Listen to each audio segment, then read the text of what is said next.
Good morning student, मैं Pramod Kumar Gupta, chemistry teacher, आपका online class में स्वागत है। बच्चों, चैप्टर सरफेस केमिस्ट्री में आज हमारा चौथा लेक्चर है, जिसमें बच्चों आज का टॉपिक है कोलाइडी निकाय के मुख्य लक्षण, main character of colloidal system. तो बच्चों, आज मैं आप लोगों को कोलाइडी निकाय के मुख्य लक्षण बताऊंगा। कोलाइडी निकाय के निम्नलिखित लक्षण है। पहला क्या है बच्चों? पहला मैं बताने जा रहा हूँ, कोलाइडी निकाय एक विषमांगी निकाय है। कैसा निकाय है? विषमांगी निकाय है, जिसमें दो प्रावस्थाएं होती हैं। आपको बताया गया था, पहला बताया गया था परिक्षिप्त प्रावस्था। क्या बताया गया था? परिक्षिप्त प्रावस्था, परिक्षिप्त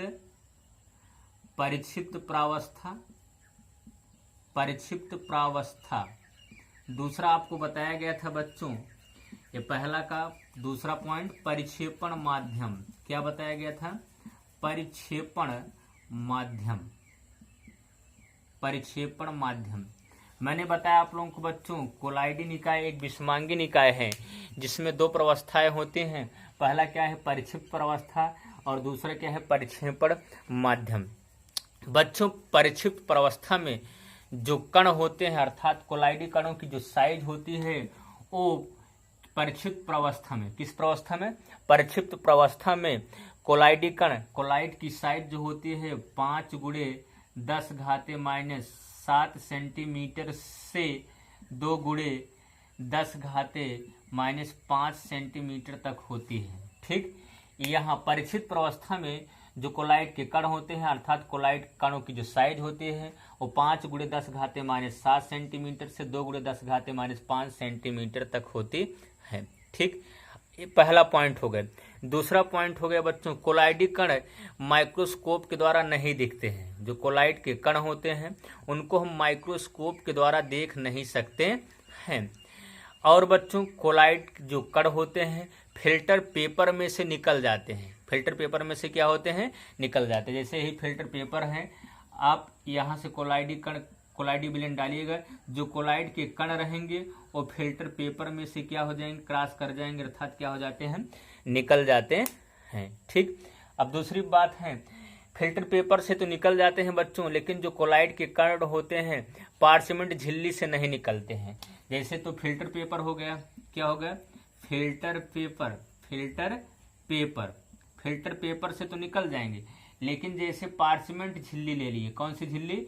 पार्चमेंट झिल्ली ले लिए, तो पार्चमेंट झिल्ली पर जो कोलाइड के कण होते हैं, ये पार्चमेंट झिल्ली में से नहीं निकलते हैं। पार्चमेंट झिल्ली में से नहीं निकलते। ये क्या है? पार्चमेंट, एक प्रकार की पार्चमेंट झिल्ली है।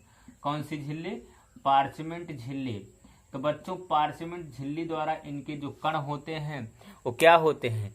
निकल नहीं पाते हैं। ठीक, ये तो मैंने बता दिया। फिर यहाँ अगला पॉइंट है बच्चों, जो कोलाइड के कण होते हैं, वो धनावेशित और ऋणावेशित होते हैं। कोलाइडी कण क्या होते हैं?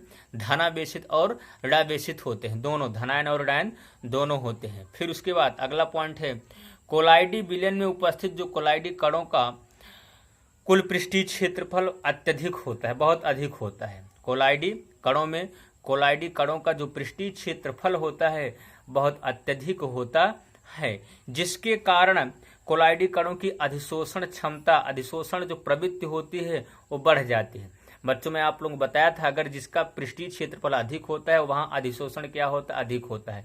तो बताया गया, कोलाइडी कणों का जो पृष्ठीय क्षेत्रफल होता है, बहुत अधिक होता है, अर्थात अत्यधिक होता है, जिसके कारण कोलाइड कणों की अधिशोषण की जो प्रवृत्ति होती है, वह क्या हो जाती है? बढ़ जाती है। मैंने आप लोगों को इतना बता दिया बच्चों, कोलाइड निकाय के मुख्य लक्षण। मैं अब आप लोगों को बताऊंगा कोलाइडी निकाय के प्रकार। कोलाइडी निकाय के प्रकार देखिएगा, अगला टॉपिक है कोलाइडी निकाय के प्रकार। कोलाइडी निकाय के, कोलाइडी निकाय के प्रकार। Types of colloidal system, types of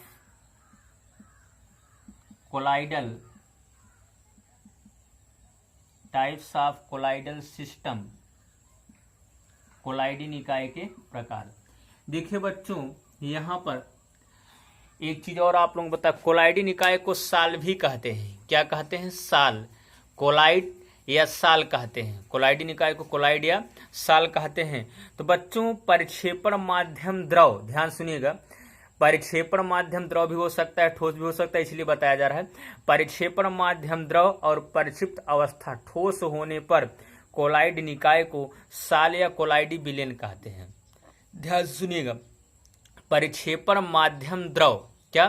परिक्षेपण माध्यम द्रव और परिक्षिप्त प्रावस्था ठोस होने पर कोलाइडी निकाय को साल या कोलाइडी विलयन कहते हैं। और जब परिक्षेपण माध्यम के साल हाइड्रोसाल, इसी को क्या बोलते हैं? जल परिक्षेपण माध्यम के हाइड्रोसाल कहलाते हैं। जो जल होता है, जो परिक्षेपण माध्यम होता है, वो क्या कहलाता है? हाइड्रोसाल कहलाता है। यहाँ पर देखिएगा, ये तो मैंने बोल दिया कोलाइडी निकाय के प्रकार। कोलाइडी निकाय बच्चों, हम उनके अणुओं की प्रकृति के अनुसार कोलाइडी निकाय को हम दो भागों में बांट सकते हैं। पहला क्या है? मैं यहाँ पर बहुआण्विक, क्या पहला क्या है? बहुआण्विक,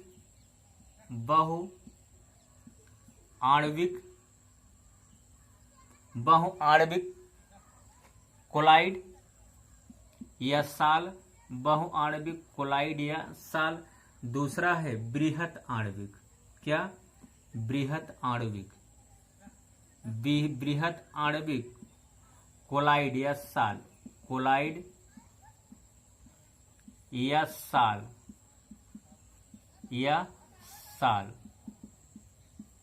या साल। दो मैंने बताया कि बच्चों बताया गया है कि कोलाइडी निकाय के अणुओं की प्रकृति के अनुसार जो कोलाइडी निकाय होते हैं दो प्रकार के होते हैं, या साल दो प्रकार के होते हैं, बहुआण्विक कोलाइड या साल, बृहत आणविक कोलाइड या साल। ठीक, तो देखिएगा, इसमें मैं आप लोगों को सबसे पहले यहाँ बहुआण्विक कोलाइड या साल बताऊंगा। बहुआण्विक साल या बहुआण्विक कोलाइड किसे कहते हैं? परिक्षिप्त प्रावस्था के घटक कणों के अनुसार, मैंने बताया परिक्षिप्त प्रावस्था के घटक कणों के अनुसार कोलाइडी मुख्यतः दो प्रकार के होते हैं, बहुआण्विक कोलाइड या साल, बृहत आणविक कोलाइड या साल।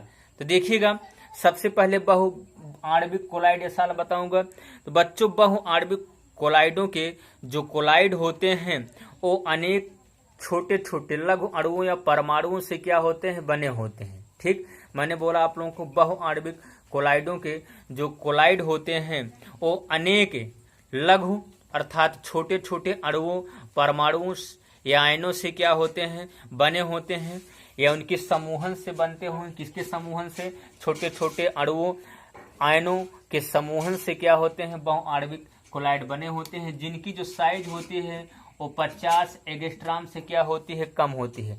अर्थात बहुआण्विक कोलाइड कणों की जो साइज होती है वो 50 एंगस्ट्रॉम से क्या होती है? कम होती है। ठीक, अब देखिएगा, और यहाँ पर जैसे उदाहरण के लिए क्या है? गोल्ड का साल, फेरिक हाइड्रोक्साइड का साल, फिर उसके बाद आर्सेनियस सल्फाइड का साल आदि, ये सब क्या है? ये बहुआण्विक कोलाइड हैं। कैसे हैं? बहुआण्विक कोलाइड है। मैंने क्या बोला? गोल्ड साल, फेरिक हाइड्रोक्साइड का साल, फेरिक क्लोराइड का साल, आर्सेनियस सल्फाइड का साल, ये सब क्या है? बहुआण्विक कोलाइड है। इसमें क्या होता है? बहुआण्विक कोलाइड में जो कोलाइड के कण होते हैं, कोलाइड छोटे छोटे लघु अणुओं, परमाणु या आयनों के समूहन से क्या होते हैं? बने होते, जिनकी साइज 50 एंगस्ट्रॉम से क्या होती है? कम होती है। उदाहरण के लिए मैंने आप लोगों को बोला कि गोल्ड साल हो गया, ferric chloride, ferric hydroxide, arsenious sulphide आदि का साल। अब मैं आप लोगों को बृहत आणविक कोलाइड बताऊंगा। क्या बताऊं? बृहत आणविक कोलाइड या बृहत आणविक साल। ठीक, तो देखिएगा बच्चों, बहुआण्विक कोलाइड या बहुआण्विक साल के विपरीत होते हैं। इनके क्या होते हैं? छोटे छोटे लघु अणुओं से बने होते हैं। इनमें जो आपका अणु है वह स्वयं बृहत अणुओं से मिलकर बने होते हैं। तो बृहत आणविक कोलाइड जो होते हैं वो स्वयं बृहत अणुओं से क्या होते हैं? बने होते हैं। इनकी जो कोलाइड कणों की, बृहत अणुओं की जो कोलाइड कणों की साइज होती है अर्थात जो व्यास होता है वो 50 एंगस्ट्रॉम से क्या होता है? अधिक होता है। 50 एंगस्ट्रॉम से क्या है? अधिक है। ऐसे बताया गया 50 एंगस्ट्रॉम से क्या होते हैं? कम होता है। ठीक, बृहत आणविक कोलाइड कणों की जो साइज होती है 50 एंगस्ट्रॉम से क्या होती है, अधिक होती है। उदाहरण के लिए जैसे यहाँ हो गया गोंद का साल, स्टार्च का साल, जिलेटिन का साल और प्रोटीन का साल आदि क्या है, ये बृहत आणविक कोलाइड है, यह बृहत आणविक साल है। आज के लिए बस इतना ही। मैं आप लोगों को बच्चों अगले टर्म पर द्रव विरोधी और द्रव स्नेही कोलाइड या साल के विषय में बताऊंगा और द्रव विरोधी और द्रव स्नेही साल के गुणों में अंतर बताऊंगा। Thank you. जय हिंद, जय भारत।